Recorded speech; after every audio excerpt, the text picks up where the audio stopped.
Meus irmãos, a paz do Senhor, feliz por estarmos mais uma vez de volta com o nosso Preparando-se para a EBD e desta feita concluindo mais um trimestre da Escola Bíblica Dominical, lição de número 13 do quarto trimestre do ano de 2019. Termina o ano, nós concluímos com muita experiência, com muita aprendizagem e com o privilégio de termos estudado uma lição tão maravilhosa que é a lição do trimestre atual, a revista, que trata sobre a apologética cristã. Hoje estudaremos a lição de número 13, a relevância da experiência cristã. Eu sou Claudino Machado e você é convidado a estudar conosco a lição de número 13, quando você poderá se preparar para no domingo próximo, o último domingo do ano, a última lição do trimestre, você possa participar e aprender mais da palavra de Deus. Nosso trimestre, ele tem como tema a importância da defesa da fé diante dos desafios da sociedade, a apologética cristã. O nosso comentarista é o pastor Joabes Rodrigues do Rosário. Você está vendo muito bem aqui, pastor Joabes, homem de profundo conhecimento das Escrituras. Nós tivemos um trimestre com extraordinárias lições. As últimas, por exemplo, nós estudamos sobre a ressurreição de Cristo, algo que foi negado na história, especialmente pelos judeus e pelo Império Romano, mas que a Bíblia registra que ele foi visto por inúmeras pessoas com infalíveis provas. Então isto fundamenta a nossa fé. Se alguém por aí, como tem no Alcorão, na Sura, parece que é 147, que Jesus não ressuscitou ou sequer nem teria morrido, nós temos a Bíblia que prova sim que ele morreu e que ressuscitou e que esteve com os seus discípulos e apareceu a muitos deles. E na semana passada nós estudamos também o testemunho dos evangelhos sobre a existência de Jesus. É interessante que Mateus, Marcos e Lucas, os sinóticos, eles fizeram uma apologia acerca de Jesus Cristo, sua vida, seu nascimento, sua existência, seu ministério. Eles fazem uma apologia. Mateus começa a fazer uma genealogia partindo lá dos primórdios até chegar em Jesus. Lucas já faz ao contrário. E Marcos faz todo o seu relato também defendendo. A lição em si, de domingo passado, não focava em João. Todavia, João ele é como se fosse o pingo no i. Ele escreve lá o seu evangelho por volta do ano 90. E quando João escreve, ele escreve fazendo em cada um dos seus capítulos uma defesa apologética acerca do nosso Senhor Jesus Cristo, e a lição foi extraordinária. Na lição de hoje, nós trataremos sobre a relevância da experiência cristã. O quanto é importante o cristão individualmente, eu e você, termos experiências com Deus. As nossas experiências nos levarão não só a compreender melhor as Escrituras Sagradas, porque sai do campo da teoria para o campo da prática, bem como te dará argumento, sustentabilidade, para que você possa defender aquilo que você crê, a fé cristã, diante de outros que venham tentar derrubar ou enfraquecer a tua fé. Então, seja bem-vindo a esta lição, ela será de grande valia. A nossa lição tem 3 objetivos. Cada objetivo corresponde a um ponto da lição. O primeiro objetivo, que é o ponto 1, aprender que a experiência cristã é produzida através da crença naquilo que é real.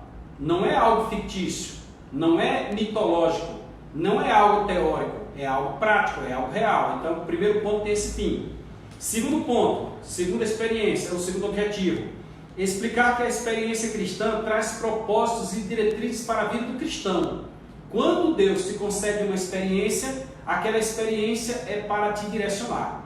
Então vamos aprender sobre isso. E o terceiro é mostrar que a experiência cristã não é uma imposição, mas um convite. Quando alguém recebe uma experiência da parte de Deus, não é que Deus o está obrigando a fazer aquilo. como acontece em outros âmbitos que exploram o mundo espiritual. É Deus convidando, e o homem faz uso do seu livre-arbítrio para que possa adentrar a questões mais profundas na presença de Deus. Muito boa a nossa lição hoje. O nosso texto áureo está no Evangelho de João, capítulo 1, versículo 46, e diz: Disse-lhe Natanael: Pode vir alguma coisa boa de Nazaré? Disse-lhe Filipe: Vem e vê. Então Natanael pronunciou uma frase e Filipe disse: venha para a prática, experimente, né?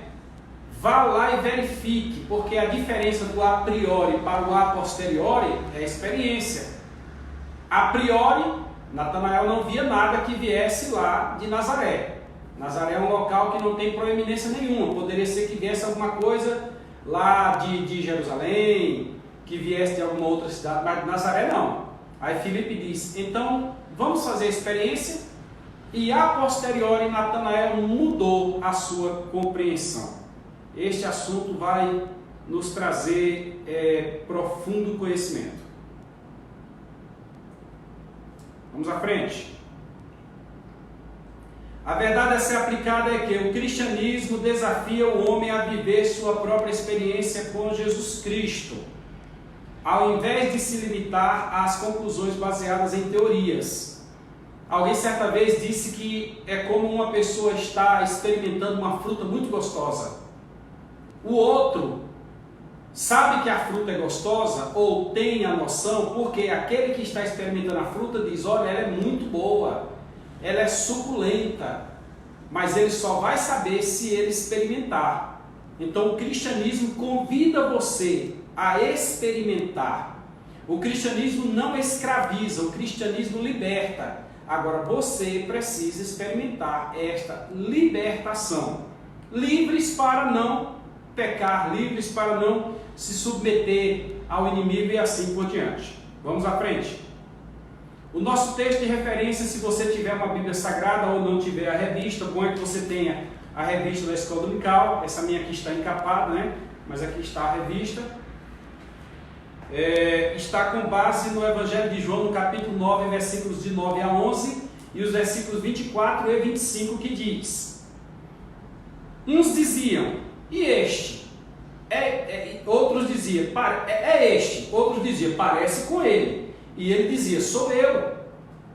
Diziam-lhe, pois: como se te abriram os olhos? E ele respondeu e disse-lhes: o homem chamado Jesus fez lodo e untou-me os olhos e disse-me: vai ao tanque de Siloé e lava-te. Então fui, lavei-me e vi. Chamaram, pois, pela segunda vez o homem que tinha sido cego e disseram-lhe: dá glória a Deus, pois sabemos que este homem é pecador. Referiu-se a Jesus. Respondeu ele, pois e disse: se é pecador, não sei. Uma coisa sei, e é que, havendo eu sido cego, agora vejo. Passagem muito conhecida nas Escrituras que o comentarista utiliza como base para a introdução do assunto de hoje. Toda semana nós temos um motivo de oração, e o nosso motivo esta semana, na última aula do ano, é para que Deus, agradecendo a Deus pelo sustento, pela oportunidade e pelo fôlego de vida. Nós passamos 365 dias pela graça. Muitos acham que foi pelo seu dinheiro, pela força do seu braço, mas se Deus resolvesse tirar o ar, tudo que ele tem não valeria nada. Se Deus resolvesse tirar a água, tudo que ele tem não valeria nada. Inclusive nossa região está faltando chuva. A chuva deveria ter vindo já desde outubro, já estamos em dezembro, entrando em janeiro e nada de chuva. O céu está claro. Isso indica que nós poderemos ter algumas dificuldades na lavoura. Então de que adianta os milhões gastos na lavoura se a bênção de Deus, que é a chuva, que Isaías vai dizer que ela vem cumprir a sua função na terra, se ela não tiver? Então nós somos gratos a Deus pela vida. E fazendo uso aqui das palavras do meu pastor, o pastor José Carlos de Souza, aqui eu deixo um grande abraço. Nós estamos em um momento em que Deus já proferiu, já enviou profeta para nos dizer que haverão anos ou haverão períodos de dificuldades aí à frente, que Ele vai preservar, cuidar daqueles que são seus servos.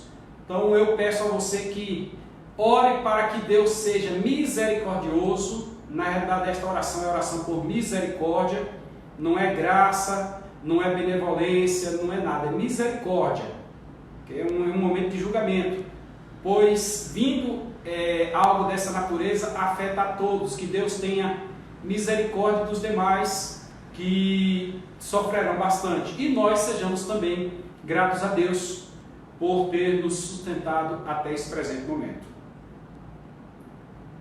A nossa lição se divide em 3 tópicos. O primeiro vai dizer a crença no real. Não é crença no imaginário, é crença no real. Segundo, propósitos e diretrizes. Para que esta crença? Qual é o fim? Para quê? Como? De que forma vai ajudar, auxiliar? E o terceiro, um convite a uma experiência cristã. É quando convida para que venha participar de uma experiência cristã. Introdução da nossa lição. Os críticos do cristianismo querem rebaixar sua realidade a um mero condicionamento da mente e da manipulação das emoções humanas.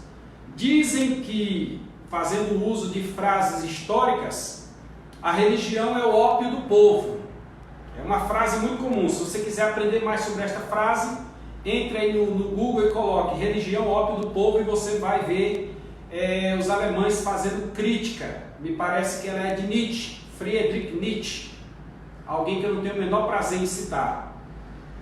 E outros sabem que, durante o período da Idade Média, e aí eu já indico para você um livro, o Livro Negro do Cristianismo, o conhecimento ou o senso religioso foi utilizado para escravizar as pessoas. Isso é um fato. Não há que se negar isso. A Igreja Católica Apostólica Romana, durante o período da Idade Média, escravizou as pessoas, levou muitos às fogueiras, muitos foram parar na boca das feras, lá nos anfiteatros, servindo de espetáculo. Mas o cristianismo, propriamente dito, aquele que originou-se em Jesus de Nazaré, não que se originou em nenhum sistema político-religioso, ou muito menos sistema filosófico, porque depois da Idade Média veio o período do Iluminismo, e agora começaram a pensar, e eureka, agora eu penso, nossa, eu estou pensando, e porque eu penso, agora eu vou me afastar de Deus. Pastor Antônio Gilberto, de saudosa memória, disse, num ensinamento que deu em Barreiras, eu participei, que o cientista com C maiúsculo, ele não nega a existência de Deus.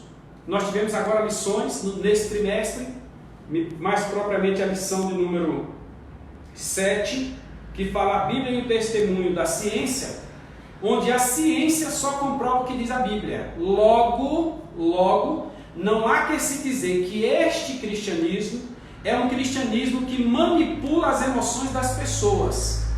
Se encontrarmos por aí um ou outro que pratica tais atos, que eu não os vou negar, estes tais não representam o cristianismo.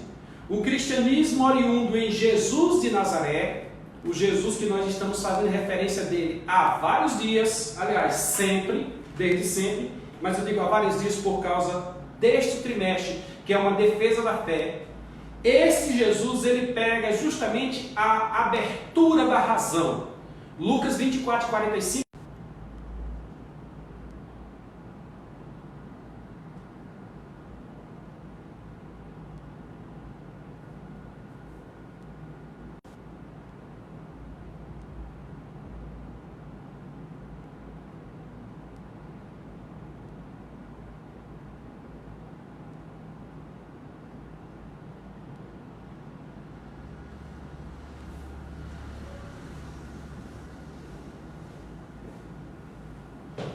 Desculpa a interrupção.